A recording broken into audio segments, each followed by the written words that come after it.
Hey guys, it's me, Muse for 23. I am here to do another chapter of my version of The Little Mermaid because I want to get a lot of hunting done this week, and because I don't know why I didn't upload Tall Star's Revenge this week. I just got sidetracked yesterday, and Wednesday we had haircuts, so to make it up for you, since I won't be doing Tall Star's Revenge this week, because tomorrow will be gone most of the day, because my sister has a dance recital all day, most, kind of, so, yeah. Here we go with Chapter 4, The Sea Witch and the Deal. That night, while everyone was asleep, Rosalina lied awake, longing to be with Daniel. She turned pale when she remembered that the Sea Witch made all kinds of potions. Surely she knows one to make me human, she muttered. Grabbing a small patch of coins, Rosalina swam towards the deepest part of the waters to the cave where she lived. The opening was made of bones. The sea princesses heard rumors that they were bones of shipwrecked sailors who had their lives claimed by the Sea Witch. Rosalina thought how lucky she had saved Daniel before the witch could have done that.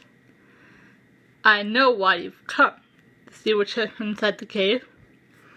Rosalina's eyes widened, but continued and sat down a few inches from the Sea Witch. She was an ugly creature, with a green eel tail and body instead of a mermaid tail. You wish for me to trade your tail for legs, so you can walk on land to win the heart of your prince. Rosalina nodded. Yes, she whispered. Will you help me? I do know what you seek. Before I do help you, there is a few things to note about. Like what? First, once you've taken the form of a human, I have no intentions turning you back into a mermaid, no matter how much you beg. Rosalina nodded in understanding. Okay. You know this means you'll never see your family again. Rosalina nodded. I do. You may want to be careful in whom your prince marries, for if you can't win your prince's love, then the next morning you will dissolve into foam on the ocean waves. Rosalina turned pale at the thought. Now, for the payment. Rosalina held up the pouch of coins. The witch simply laughed. I have no interest in money. There's something I already want.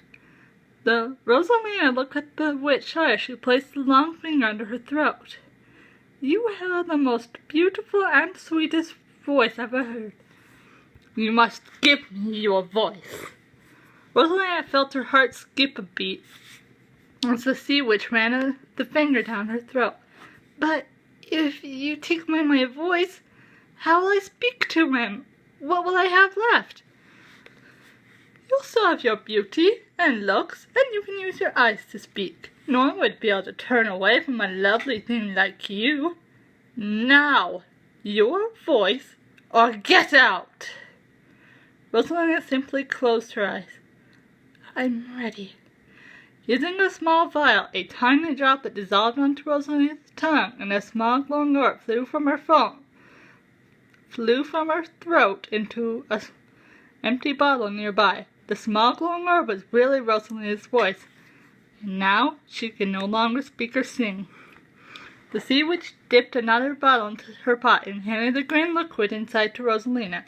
Drink this by sunrise tomorrow, and your tail will turn into legs. Best to drink it when you're at the surface. Rosalina left the cave and saw Xander, who looked shocked. I heard everything, he said simply. Guess you'd better go say goodbye. Better say goodbye to your family. I'll never see you again, will I? He swam off in tears.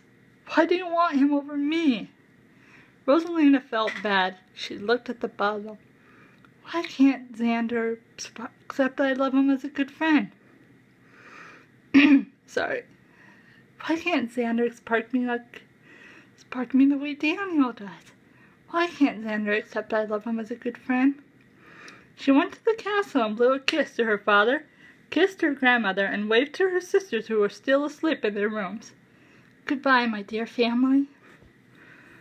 The dark sky began to show signs of morning. Well, when Rosalina reached the surface, she opened the bottle and drank the potion quickly. The bottle turned to foam when it touched the waves as Rosalina threw it away in disgust at the taste. Instantly, a sharp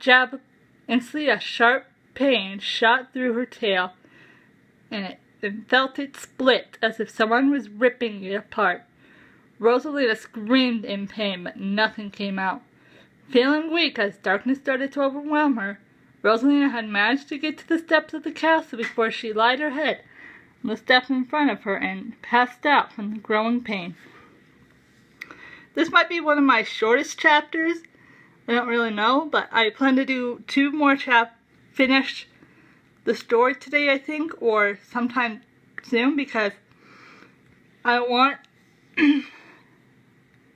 to start too many of my own little stories. So if you want my priority of the Magic of Pegasus, I finally finished it today.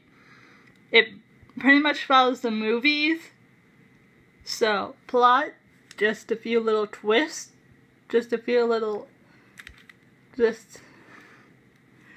and so you guys don't get bored hearing the same thing. I just used a few translations I learned.